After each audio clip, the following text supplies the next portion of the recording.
3, 2, 1, ready, start.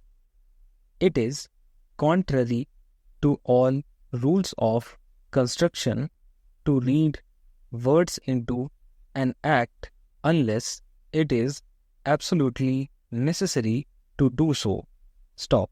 Rules of interpretation do not permit courts to do so, unless the provision as it stands is meaningless or of doubtful meaning. Stop. Courts are not entitled to read words into an act of parliament unless clear reason for it is to be found within the four corners of the act itself. Stop. Para. It was observed that courts must avoid the danger of a priori determination of the meaning of a provision based on their own preconceived notions of ideological structure or scheme into which the provision to be interpreted is somewhat fitted. Stop. They are not entitled to usurp legislative functions under the disguise of interpretation. Stop. Para. While interpreting a provision, the court only interprets the law and cannot legislate it. Stop. If a provision of law is misused and subjected to the abuse of the process of law, it is for the legislature to amend, modify or repeal it, if deemed necessary. Stop.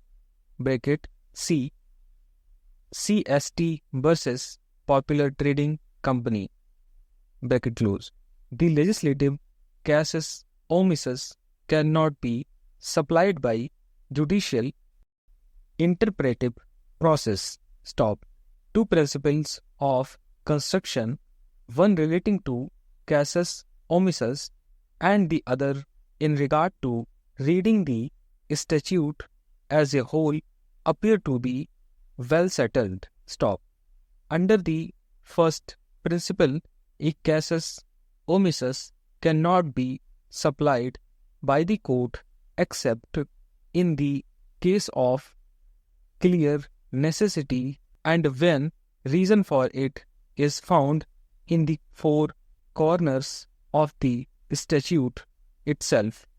But at the same time, a casus omissus shall not be readily inferred, and for that purpose all the parts of a statute or section must be construed together, and every clause of a section should be construed with reference to the context and other clauses thereof, so that the construction to be put on a particular provision makes a consistent enactment of the whole statute. Stop. This would be more so if literal construction of a particular clause leads to manifestly absurd or anomalous results which could not have been intended by the legislature. Stop. An intention to produce an unreasonable result is not to be imputed statute if there is some other construction available. Stop. Where to apply words literally would defeat the obvious intention of the legislation and produce a wholly unreasonable result, we must do some violence to the words and so achieve that obvious intention and produce a rational construction. Stop. When the words of a law extend not to an inconvenience rarely happening, but due to those which often happen, it is good reason not to strain the words further than they reach, by saying it is casus omissus, and that the law intended q frequentius accident. Stop. But on the other hand, it is no reason when the words of a law do enough extend to an inconvenience seldom happening, that they should not extend to it as well as if it is happened more frequently, because it happens but seldom. Stop. A casus omissus ought not to be created by interpretation, save in some case of strong necessity. Stop. The golden rule for construing wills, statutes, and, in fact, all written instruments has been thus stated. Stop. The grammatical and ordinary sense of the words is to be adhered to unless that would lead to some absurdity or some repugnance or inconsistency with the rest of the instrument, in which case the grammatical and ordinary sense of the words may be modified, so as to avoid that absurdity and inconsistency, but no further. Stop. The latter part of this golden rule must, however, be applied with much caution. Stop.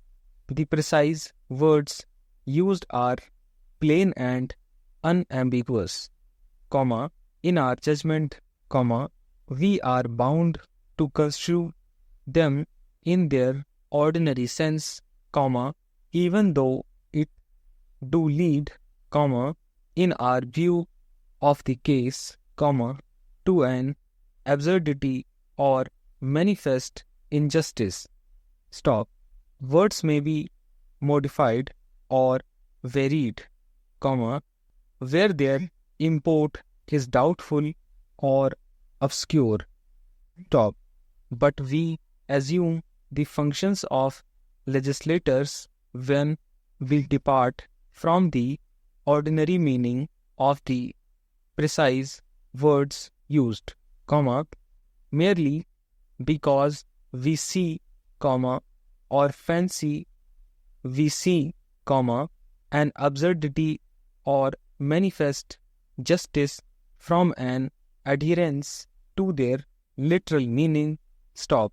Once the legislature, while framing the act and the rules, has not conferred such powers of eviction, nor there is any indication that such powers have been conferred either in the action plan, then in such circumstances, it will not be appropriate for this court to read something into the act and invest an authority or tribunal with limited jurisdiction with certain powers which the legislature in its wisdom had concisely excluded from the domain of such authority or tribunal. Stop. It is in the aforesaid backdrop that Section 23 is treated as a standalone section, and only upon the adherence of the three preconditions, that the said section comes into play.